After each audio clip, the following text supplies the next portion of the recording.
इंदौर के लसूड़िया थाना क्षेत्र में विश्व हिंदू परिषद द्वारा चर्च में चल रहे शादी समारोह को रोककर विरोध किया गया। परिषद के लोगों ने आरोप लगाया है कि इस पूरे मामले के तार धर्म परिवर्तन से जुड़े हुए हैं। हंगामे की सूचना लगते ही पुलिस ने संज्ञान लिया और मामला दर्ज कर जांच शुरू की है।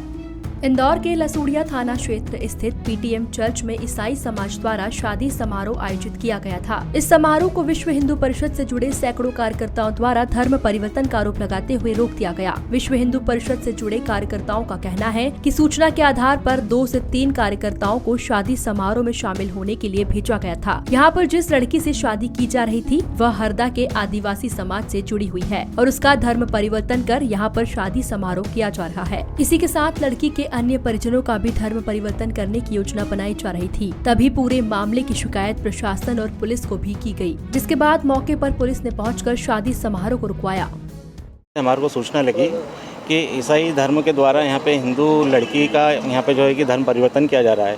जब हमारे को पूरी सूचना लगी तो हम वहाँ पे गए। उसके दौरान हमने प्रशासन को भी सूचना करी, प्रशासन को भी अवगत कराया उससे। तो उतनी देर में प्रशासन के लोग भी आ गए थे, CSP साहब आए थे, TI साहब आए थे और पूरी तरह से वहाँ पे जो है कि विवाह के आड़ में पूरा धर्मांतरण का एक वो बड़ा गिरोह टाइप एक काम चल रहा था कि एक लड़की की शादी एक क्रिश्चियन लड़के से कर रहे हैं। उसके आड़ में उसके परिवार के कम से कम 10-15 लोगों को धर्म परिवर्तन करने वाले थे। लेकिन चूँकि हम लोग पहुँचे, कुछ हंगामा हुआ, तब जाके उन्होंने जो है कि एक मामले को शांत करने के हिसाब से TI साहब ने भी वहाँ पे संज्ञान लिया है। उन्होंने हमारे को आश्वासन दिया है कि हम एक उचित कार्रवाई करेंगे। यदि कोई दोषी पाया जाता है तो उनके ऊपर कार्रवाई की जाएगी। तो क्या लड़का जो है कि यहाँ बाणगंगा में रहता है वो, और लड़की जो है कि हरदा की है वो।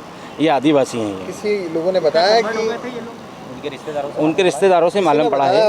हमें कुछ बता हमको जैसे सूचना लगी थी तो हमने हमारे कार्यकर्ता पहले वहाँ पे क्या 2-3 कार्यकर्ता वहाँ पे अंदर भेज दिए थे चूँकि, और हम कम से कम 200-300 की संख्या हम कार्यकर्ता बाहर खड़े हुए थे। फिर उनके माध्यम से हमारे को सूचना लगी कि जैसे हम पूछ रहे हैं कि लड़का कौन है जिससे शादी कराने वाले हैं, कि उसके पिताजी उसके लड़के को नहीं पहचान पा रहे हैं। बोले वो उधर खड़ा है, इधर खड़ा है। इस माध्यम से हमारे को पूरा डाउट हुआ कि ये पूरा ये धर्मांतरण का एक मामला है। अभी 8-9 बजे करीब ऐसी सूचना प्राप्त हुई थी कि TPM चर्च है स्कीम नंबर 78 में, जहाँ कुछ संदिग्ध गतिविधियाँ चल रही है, भीड़ भाड़ इकट्ठी हुई है। इस सूचना पे जाके वहाँ तस्दीक किया गया तो पाया गया कि वहाँ पे एक शादी कार्यक्रम चल रहा था। काफ़ी भीड़ भाड़ थी, वहाँ करीब 200-250 लोग थे और आयोजन की अनुमति नहीं थी। फादर चर्च के फादर रमेश से पूछताछ की गई तो उन्हें आयोजन की अनुमति नहीं दी बताई, और भीड़ भाड़, कोई सोशल डिस्टेंसिंग पालन नहीं हो रहा, कोरोना गाइडलाइन का उल्लंघन हो रहा था। इस पर फादर के खिलाफ धारा 188 का प्रकरण पंजीबद्ध किया गया। जहाँ ऐसा कुछ था नहीं, वहाँ पे सब बयान लिए गए, तो मात्र शादी का कार्यक्रम था, किसी प्रकार का कोई धर्म परिवर्तन नहीं था। पूरे ही मामले में पुलिस को मौके से धर्म परिवर्तन जैसा कुछ भी नजर नहीं आया। केवल शादी समारोह संचालित किया जा रहा था, लेकिन गाइडलाइन का पालन नहीं होने के चलते धारा 181 की कार्रवाई की गई है और विश्व हिंदू परिषद द्वारा किए गए आवेदन पर जांच शुरू की गई है। इंदौर से मृदुभाषी के लिए चंकी बाजपेयी की रिपोर्ट। वीडियो को लाइक और शेयर करें। मृदुभाषी से जुड़ने के लिए चैनल को सब्सक्राइब करें। खबरों के नोटिफिकेशन के लिए बेल आइकन दबाना ना भूलें।